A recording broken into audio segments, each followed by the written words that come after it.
Gabriel என்னும் தூதன் கலிலேயாவிலுள்ள நாசரேத் என்னும் ஊரில் தாவீதின் வம்சத்தானாகிய யோசேப்பு என்கிற நாமமுள்ள புருஷனுக்கு நியமிக்கப்பட்டிருந்த ஒரு கன்னிகையின் இடத்திற்கு தேவனாலே அனுப்பப்பட்டான். அந்த கன்னிகையின் பெயர் மரியாள். அவள் இருந்த வீட்டில் தேவதூதன் பிரவேசித்து, கிருபை பெற்றவளே வாழ்க, கர்த்தர் உன்னுடனே இருக்கிறார், ஸ்திரீகளுக்குள்ளே நீ ஆசீர்வதிக்கப்பட்டவள். இந்த வாழ்த்துதல் எப்படிப்பட்டதோ? மரியாளே, பயப்படாதே, நீ தேவனிடத்தில் கிருபை பெற்றாய். இதோ நீ கர்ப்பவதியாகி ஒரு குமாரனை பெறுவாய், அவருக்கு இயேசு என்று பெயரிடுவாயாக. அவர் பெரியவராயிருப்பார், உன்னதமானவருடைய குமாரன் எனப்படுவார். கர்த்தராகிய தேவன் அவருடைய பிதாவாகிய தாவீதின் சிங்காசனத்தை அவருக்கு கொடுப்பார். அவர் யாக்கோபின் குடும்பத்தாரை என்றென்றைக்கும் அரசாளுவார், அவருடைய ராஜ்யத்துக்கு முடிவிராது. இது எப்படியாகும் புருஷனை அறியேனே? பரிசுத்த ஆவி உன்மேல் வரும், உன்னதமானவருடைய பலம் உன்மேல் நிழலிடும். ஆதலால் உன்னிடத்தில் பிறக்கும் பரிசுத்தமுள்ளது தேவனுடைய குமாரன் எனப்படும். தேவனாலே கூடாத காரியம் ஒன்றுமில்லை. இதோ நான் ஆண்டவனுக்கு அடிமை, உம்முடைய வார்த்தையின்படி எனக்கு ஆக கடவது. மரியாள் யோசேப்புக்கு நியமிக்கப்பட்டிருக்கையில் அவர்கள் கூடி வரும் முன்னே அவள் பரிசுத்த ஆவியினாலே கர்ப்பவதியானாள் என்று காணப்பட்டது. அவள் புருஷனாகிய யோசேப்பு நீதிமானாயிருந்து அவளை அவமானப்படுத்த மனதில்லாமல் ரகசியமாய் அவளை தள்ளிவிட யோசனையாயிருந்தான். அவன் இப்படி சிந்தித்துக் கொண்டிருக்கையில் கர்த்தருடைய தூதன் சொப்பனத்தில் அவனுக்கு காணப்பட்டு, தாவீதின் குமாரனாகிய யோசேப்பே, உன் மனைவியாகிய மரியாளை சேர்த்துக் கொள்ள ஐயப்படாதே. அவளிடத்தில் உற்பத்தியாயிருக்கிறது பரிசுத்த ஆவியினால் உண்டானது. அவள் ஒரு குமாரனை பெறுவாள், அவருக்கு இயேசு என்று பெயரிடுவாயாக.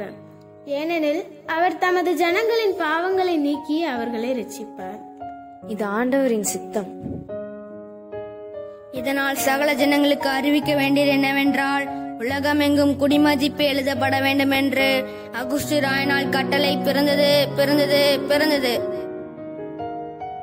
அந்தபடி குடிமதிப்பு எழுதப்படும்படிக்கு எல்லாரும் தங்கள் தங்கள் ஊர்களுக்கு போனார்கள். அப்பொழுது யோசேப்பும் தான் தாவீதின் வம்சத்தானும் குடும்பத்தானுமாயிருந்தபடியினாலே தனக்கு மனைவியாக நியமிக்கப்பட்டு கர்ப்பவதியான மரியாளுடனே கூட குடிமதிப்பு எழுதப்படும்படி கலிலேயா நாட்டிலுள்ள நாசரேத் ஊரிலிருந்து யூதேயா நாட்டிலுள்ள பெத்லகேம் என்னும் தாவீதின் ஊருக்கு போனார்.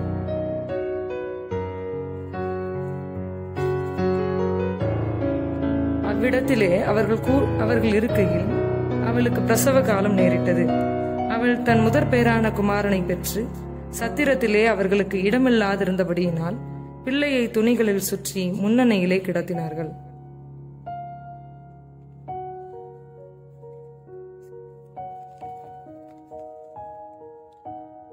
அந்த நாட்டில் மேய்ப்பர்கள் வயல்வெளியில் தங்கி ராத்திரியில் தங்கள் மந்தையை காத்து கொண்டிருந்தார்கள். அவ்வேளையில் கர்த்தருடைய தூதன் அவர்களிடத்தில் வந்து நின்றான்.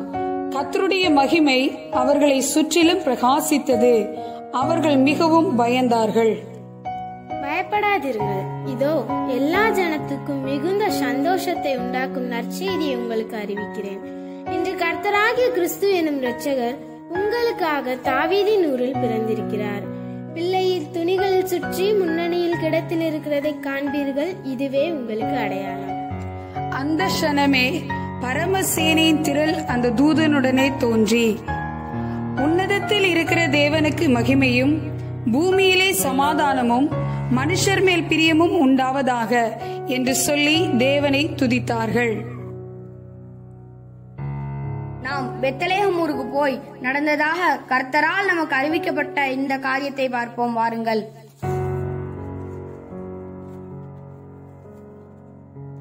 ஏரோது ராஜாவின் நாட்களில் யூதியாவில் உள்ள பெத்லகேமிலே இயேசு பிறந்த பொழுது கிழக்கில் இருந்த சாஸ்திரிகள் எருசலேமுக்கு வந்து, ராஜாவே வாழ்க, நாங்கள் வான சாஸ்திரிகள், யூதருக்கு ராஜாவாக பிறந்திருக்கிறவர் எங்கே?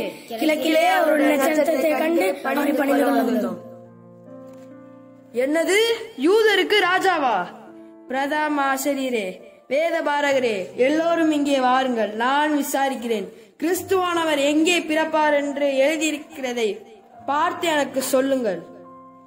யூதேயாவில் உள்ள பெத்லகேமிலே பிறப்பார்.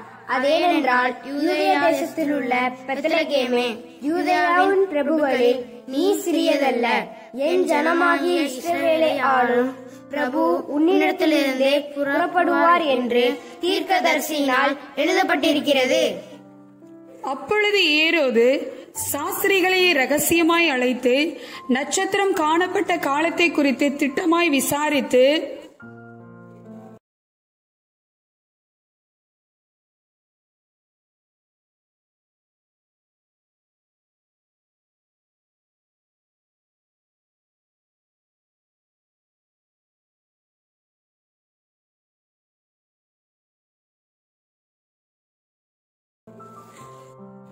அப்படியா?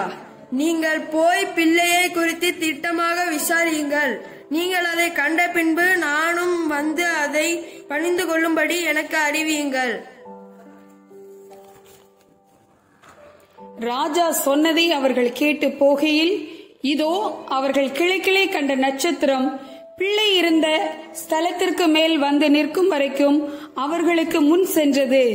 அவர்கள் அந்த நட்சத்திரத்தை கண்டபோது மிகுந்த ஆனந்த சந்தோஷம் அடைந்தார்கள். அவர்கள் அந்த வீட்டுக்குள் பிரவேசித்து பிள்ளையும் அதன் தாயாகிய மரியாளையும் கண்டு சாஷ்டாங்கமாய் விழுந்து அதை பணிந்து கொண்டு தங்கள் பொக்கிஷங்களை திறந்து பொன்னையும் தூபவர்க்கத்தையும் வெள்ளை போலத்தையும் அதற்கு காணிக்கையாக வைத்தார்கள்.